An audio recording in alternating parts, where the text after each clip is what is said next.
Saudi Arabia is like two worlds in one. Imagine endless deserts next to towering skyscrapers.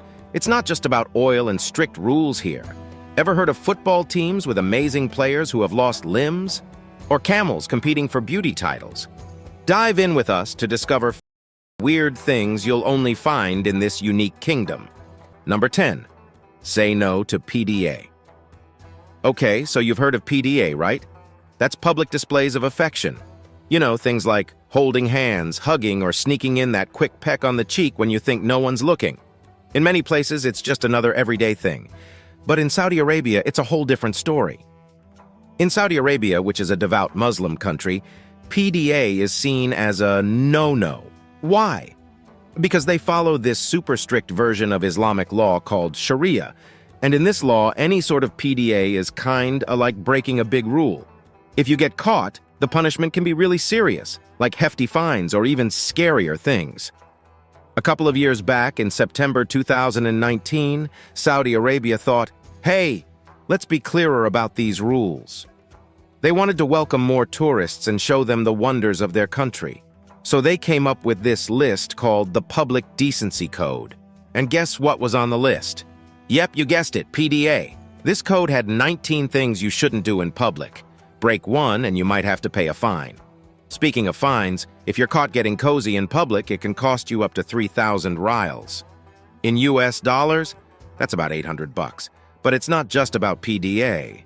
The Public Decency Code also says stuff like, don't litter, don't jump the line, don't snap photos of strangers, don't blast music when it's prayer time, dress right.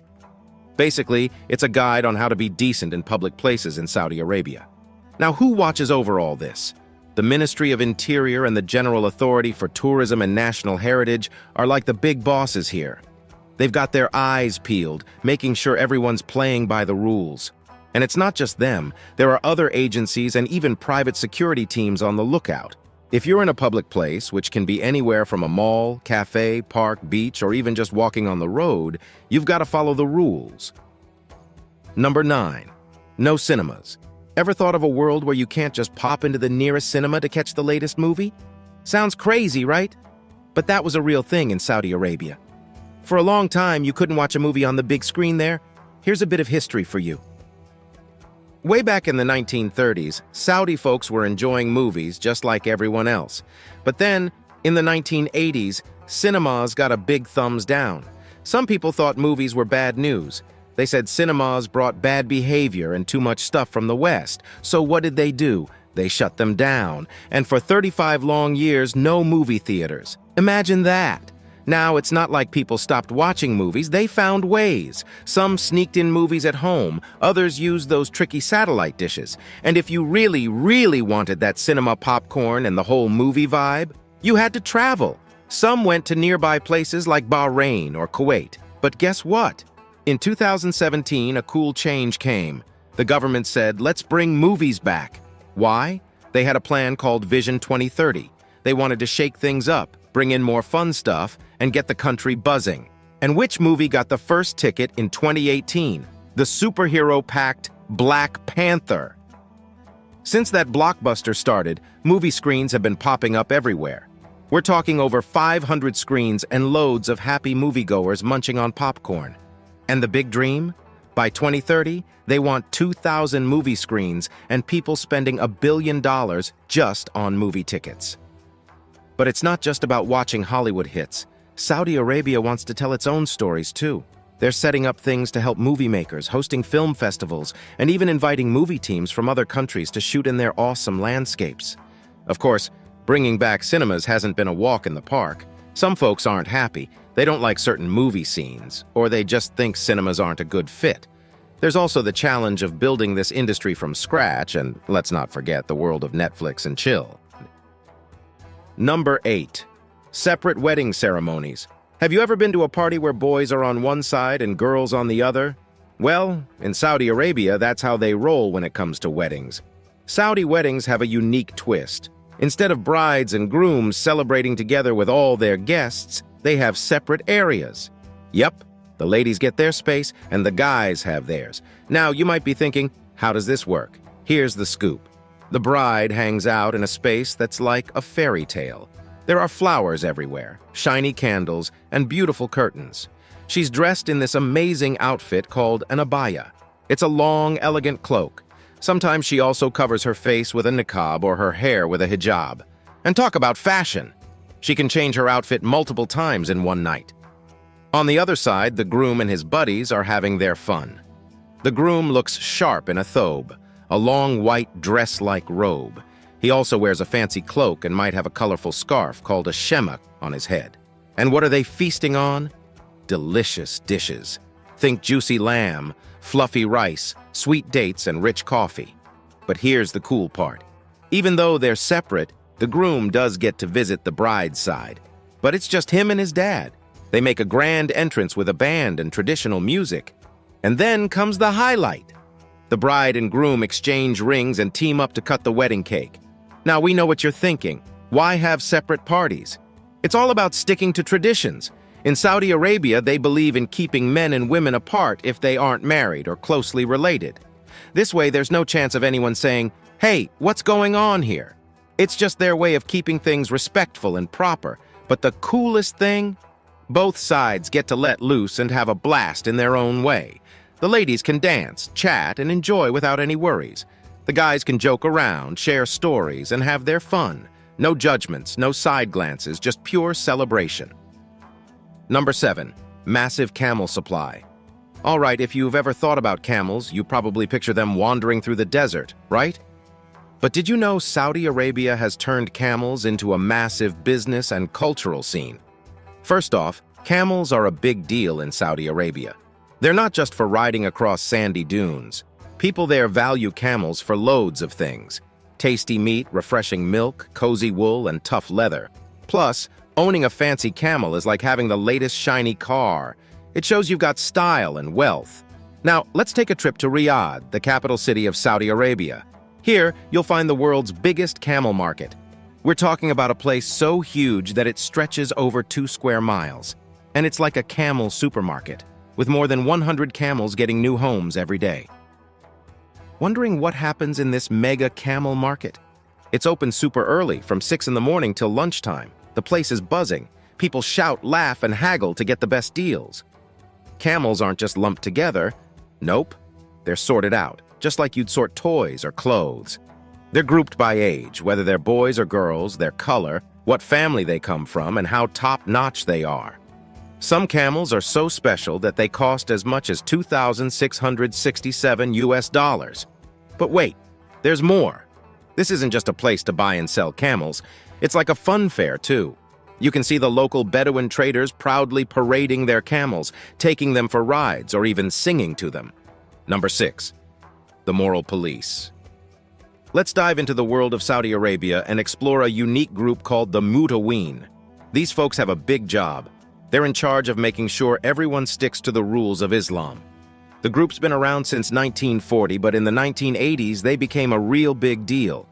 Why? Because after some changes in Iran, people in Saudi Arabia wanted to get closer to their religious roots. So, what's the Mutaween's deal? Their job is all about a fancy word called Hizbah. In simple terms, it means they encourage good stuff and stop bad stuff based on Islamic teachings. They keep an eye on things like what people wear, whether guys and girls are hanging out together, and if everyone's showing up for prayers, and if you're caught breaking the rules. The Mutaween might arrest you and hand you over to the judges. This group is pretty big. They've got between 3,500 to 4,000 officers. Add to that thousands of volunteers and 10,000 other folks working behind the scenes. They're so important that their leader is like a top government official and chats directly with the king. Now here's where things get spicy. Not everyone's a fan of the Mutaween. Some folks love them, saying they protect the traditions of Islam, but others? They think the Mutaween's methods are too harsh. Because of this, some changes have happened over the years. The Saudi king and the crown prince have made rules that limit what the Mutaween can do. For example, they can't just chase after someone or ask too many questions without permission. Behind all of this is something called Wahhabism. It's a type of Islam that started in Saudi Arabia a long time ago, like in the 1800s. It's pretty strict and believes in following the teachings of Islam to the letter. And they think they're the real deal, and everyone else has got it wrong. Also, Saudi Arabia isn't the only place with a group like this. Other countries like Iran, Sudan, and Indonesia have their own versions. They might have different names like Basij in Iran or Hizbah in Nigeria, but deep down they're all trying to do the same thing. Keep their people on the right path according to their beliefs. Now it's time for today's subscriber pick. In a photograph from Saudi Arabia, women confidently stand in their undergarments, but curiously, still don their hijabs. Has there been a fashion revolution in the heart of this traditionally conservative land? Could this be a secret underground trend we've been clueless about? Or maybe it's an artistic statement, pushing the boundaries of cultural norms. What's the backstory? Is this a protest, a statement, or just a wild fashion party? Let us know what you think in the comments below. Now, on to the next topic. Number 5, no rivers at all. All right, here's something mind-blowing. Saudi Arabia is huge, like really huge, but it doesn't have a single river. Yep, you heard right, no rivers at all. So you might be thinking, where do they get their water from? First off, when it does rain, which isn't often, the water usually collects behind big walls called dams. They're like giant water banks. But the rain is kind of a rare guest. It's like when your favorite celebrity shows up once in a blue moon. They've built 522 of these dams to catch and save as much of this water as they can. Now, the real MVP of Saudi Arabia's water game is what's underground. Most of their water comes from this secret stash, but here's the twist. Some of it gets refilled by the rain and some doesn't. The part that doesn't is super old, like dinosaur old, and it's running out fast. People are using it up, especially for farming, and that's causing a bunch of problems. Let's not forget the sea. They've got this cool trick where they turn seawater into drinking water. They're so good at it, they're like the world champions. But it's not all sunshine and rainbows. Turning the sea to sip takes a lot of energy, and it's not the friendliest to our planet. Lastly, there's the water we've used and want to use again. Think of it like giving old water a makeover. They clean it up and reuse it for things like watering plants or cooling stuff down. They used 2.6 billion big bottles worth in 2019 and managed to reuse most of it. Number 4, ban on women driving. Saudi Arabia is a place with deep traditions. The big family running it, the Al Sauds, have been in charge since 1932. Here, a strict form of Islam called Wahhabism guides lots of things, especially for women. Now here's something that might surprise you. For a long time, women in Saudi Arabia couldn't drive. Not a car, not a scooter, nothing. And this wasn't because of some written law, but because top religious leaders said it'd cause problems in society. If a woman was brave enough to drive anyway, she could end up getting arrested, paying a fine, or even spending time in jail. But not all women were okay with this. Many strong ladies wanted to change things. They signed petitions, held peaceful protests, made videos, and chatted a lot on social media. They wanted the world to see that they should have the same rights as men. But it wasn't easy. The people in power didn't like this much. They'd sometimes arrest the women who spoke out and even spread stories about them that weren't true. Then, in 2017, big news hit.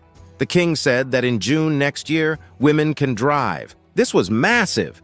Many people were excited that things were changing, especially because a young prince, Mohammed bin Salman, was all about making the country more modern. But here's the twist. Just before women got the green light to drive, some of those ladies who had been shouting the loudest for change got arrested. People said they were a danger to the country.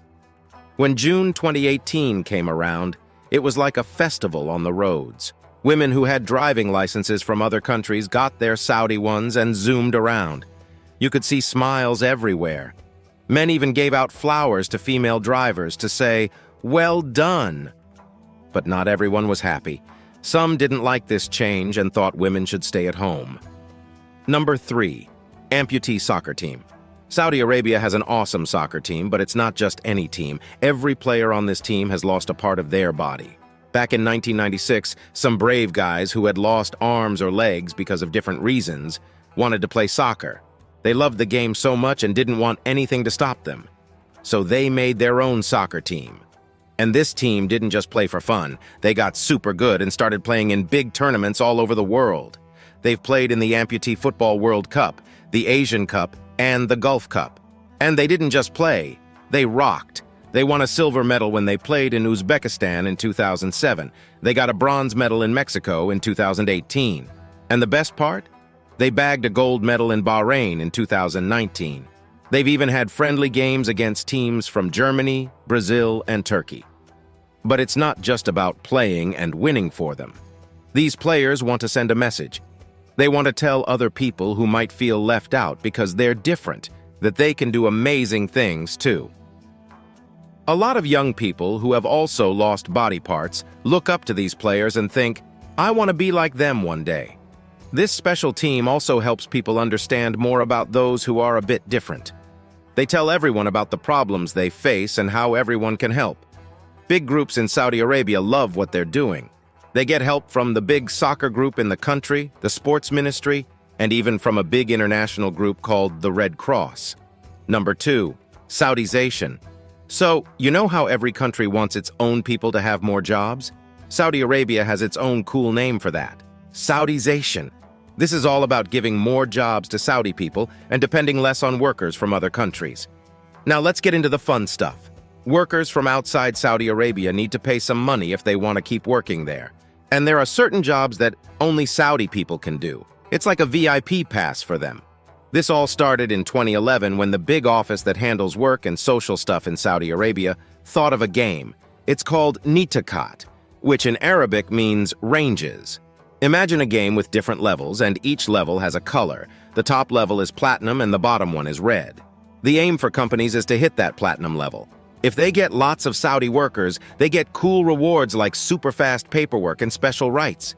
But if they end up in the red level, it means they have too few Saudi workers and could get into some trouble.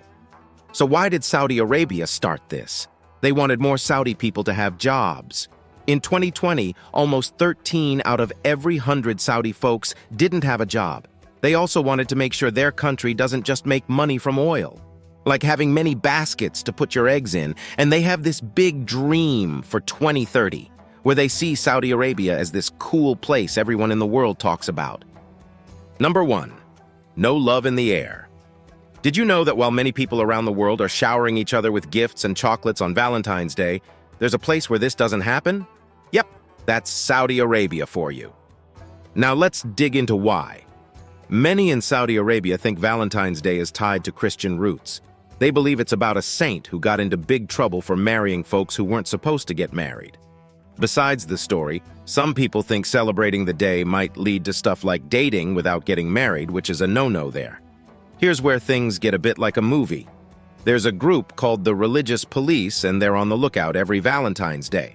No, they're not looking for bad guys, but for things like red roses, chocolates, and cute heart-shaped things. If they catch someone selling or even buying these, oh boy, it could mean fines, jail time, or even getting whipped. But where there's a will, there's a way. Just because there's a ban doesn't mean everyone stops celebrating. It's like playing hide and seek. Some clever shop owners might wrap Valentine's goodies in other colors to fool the police. Others might use secret code words to sell them. There's even a kind of secret Valentine's Day market where things cost a lot because they're so hard to find. Some folks don't want to play this sneaky game, so they order stuff online or take a quick trip to a nearby country to buy gifts. But here's a fun twist. If you're from another country and live in Saudi Arabia, you can have your own Valentine's Day party. But only in your house or where you live. The big rule, keep it hush-hush. Don't make a big show of it outside, and definitely don't post your party pics online. Thanks for watching. We'll see you next time.